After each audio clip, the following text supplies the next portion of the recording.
Napoléon a l'avantage de combattre contre des coalitions qui se font et se défont.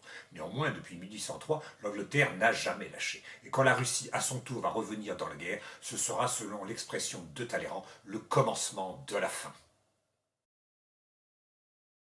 Depuis la rencontre de Tilsit sur le Niémen et le traité secret qui avait été signé, Alexandre Ier était en apparence réconcilié avec la France. Il avait même promis d'entrer en guerre contre l'Angleterre, ce qu'il fit mine de faire. Il y eut quelques combats navals dans la mer Baltique et dans la mer de Barents, qui ne menèrent pas bien loin. Mais le blocus continental ruinait les marchands russes ainsi que les propriétaires agricoles. L'Ukraine notamment était un grenier à blé qui avait besoin d'exporter ses marchandises. Et tout le commerce de la Baltique était, depuis la lointaine époque de la Ligue hanséatique de la Hanse, une ressource importante pour les marchands russes. C'est pourquoi en 1812, Alexandre Ier décida d'ouvrir de nouveau ses ports aux navires neutres, même s'ils étaient chargés de marchandises anglaises. Il fit plus encore puisqu'il taxa les marchandises françaises. C'est Napoléon qui n'était pas content. Et que fait Napoléon quand il n'est pas content? Il réunit une grande armée, c'est tout ce qu'il sait faire. Et cette armée compte pas moins de 680 000 hommes, dont en réalité la moitié ne sont pas des Français, ce sont des alliés. D'abord des pays de la Confédération du Rhin, la Bavière, le Pays de Bade, le Wurtemberg, ou encore la Westphalie, et puis les Pays-Bas. Il y a aussi des troupes qui viennent d'Italie, du royaume d'Italie qui est au nord, et du royaume de Naples qui est au sud.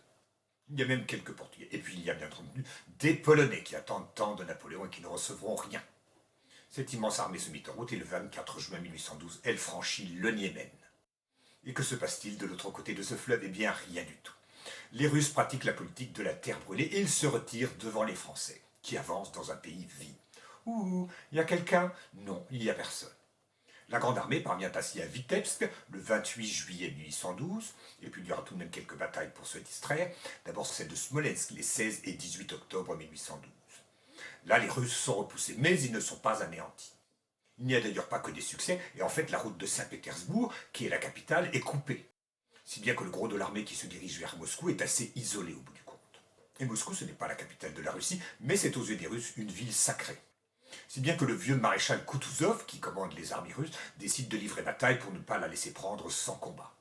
Et il livre ainsi la bataille de Borodino le 7 septembre 1812. C'est cette bataille que les Français appellent la bataille de la Moskova, du nom de la rivière voisine. Cette bataille fit perdre 45 000 morts ou blessés aux Russes et 28 000 aux Français. Mais la question est de savoir qui a remporté cette bataille de la Moskova. Les Français pensent que c'est Napoléon. Mais Tolstoï, dans Guerre et Paix, a un avis différent. Il pense qu'en réalité, ce sont les Russes qui ont remporté la bataille. En effet, les troupes russes reculent, mais elles ne sont pas anéanties, pas plus qu'elles ne l'avaient été à Smolensk. Toujours est-il que cette bataille permit à Napoléon de faire son entrée à Moscou. Moscou qui est en flammes. Qui a allumé l'incendie de Moscou?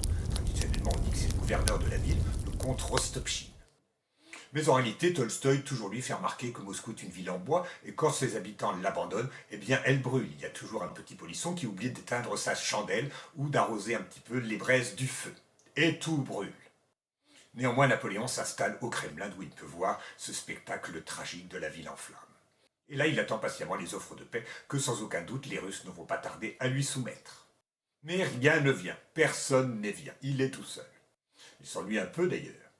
Tant et si bien qu'il attend le mois d'octobre pour ordonner la retraite. Et Tolstoï l'a encore dit que Napoléon ordonne cette retraite, quand en fait elle est déjà commencée. C'est peut-être un reflet du fatalisme russe. Mais en effet, ces grands conquérants, les maîtres du monde, ne dirigent peut-être pas autant les événements qu'on le croit et qu'ils le croient eux-mêmes. Ils les dirigent tellement peu que cette retraite est fort tardive. Car on est déjà au mois d'octobre, et celui qui va arriver bientôt, c'est le terrible général Hiver. Il est même déjà là. Malgré tout, l'armée française arrive à forcer le passage de la Bérésina, grâce au dévouement des pontonniers du génie, commandés par le général Eblé, qui sont dans l'eau glacée jusqu'à mi-corps pour construire des ponts, et l'armée parvient à passer. C'est un moment tragique, mais ça n'en est pas moins un succès. L'armée va pouvoir rentrer en France, mais avant d'arriver en France, il faut passer par l'Allemagne. Il neigeait, on était vaincu par sa conquête. Pour la première fois, l'aigle baissait la tête. Sombre jour, l'empereur revenait lentement, laissant derrière lui brûler Moscou fumant.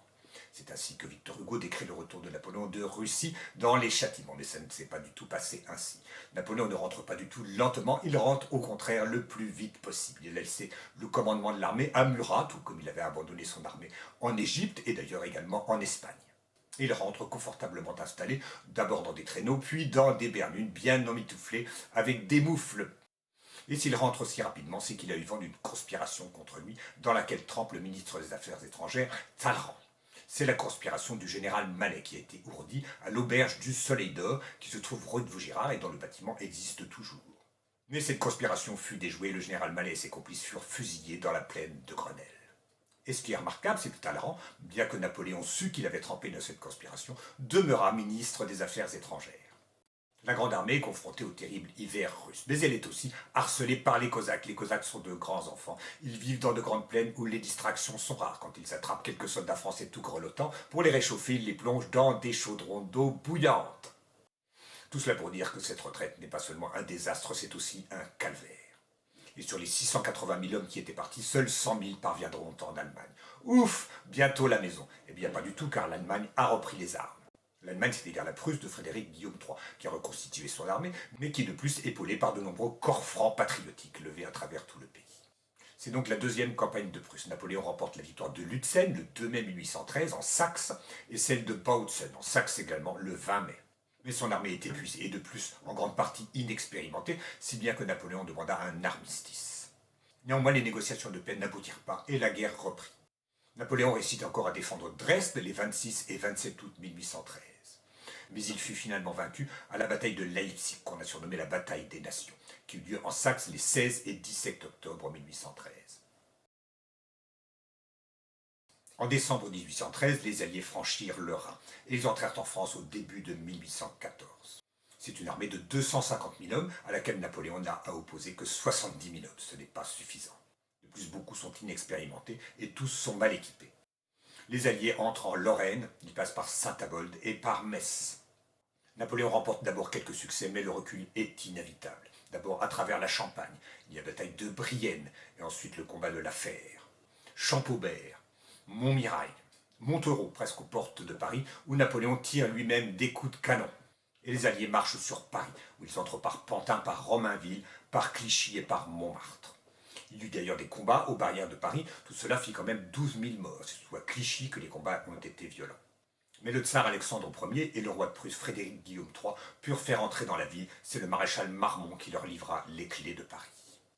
Et en l'absence de Napoléon, se trouvait à Paris Joseph Bonaparte, son frère, qui était président du Conseil de Régence. La régente, c'était l'impératrice Marie-Louise. Mais Joseph Bonaparte, Marie-Louise, ainsi bien sûr que le petit roi de Rome, avaient quitté Paris. En effet, Marie-Louise avait demandé conseil à Talleyrand, et Talleyrand lui avait conseillé de rester, si bien qu'elle était partie parce qu'elle se méfiait de lui. En réalité, c'est ce que voulait Talleyrand, qu'il s'en aille. Et Talleyrand devint ainsi président d'un gouvernement provisoire. Mais il ne faut pas oublier qu'il y a un deuxième front, dans le sud de la France. Après sa victoire à Victoria, Wellington avait fait repasser aux Français les Pyrénées, mais il les avait franchis à son tour. Et les troupes britanniques avaient livré bataille, d'abord à Bayonne, à Dax, surtout à Toulouse le 10 mai 1814. Et à l'entrée des Anglais en France, que s'était-il passé? Eh bien à Bordeaux, dès le 12 mars, on avait hissé le drapeau blanc. Et à Paris, le 3 avril 1814, le Sénat prononça la déchéance de Napoléon, et de toute sa famille dont il avait pris si grand soin. Et Napoléon, lui, se trouve à Fontainebleau, il fait venir les maréchaux, et il se propose de reprendre Paris. Mais les maréchaux refusent de transformer Paris en champ de bataille, c'est-à-dire en champ de ruines. Si bien que Napoléon comprend que la seule chose qu'il lui reste à faire, c'est d'abdiquer. C'est le moment tragique des célèbres adieux de Fontainebleau dans la cour du château. Mais en réalité, ce qui occupe surtout Napoléon à l'époque, c'est de garder la fortune colossale qu'il a amassée. 100 millions de francs or. Il n'y parviendra d'ailleurs pas, le pauvre. Napoléon abdique donc le 6 avril 1814. Il sera exilé à l'île d'Elbe, dont il devint le souverain. Cette petite île se trouve au large de la Toscane, d'ailleurs entre la Toscane et la Corse. Napoléon, qui était né dans une île, se trouve de nouveau dans une île. Va-t-il y finir ses jours bien paisiblement? Ça m'étonnerait.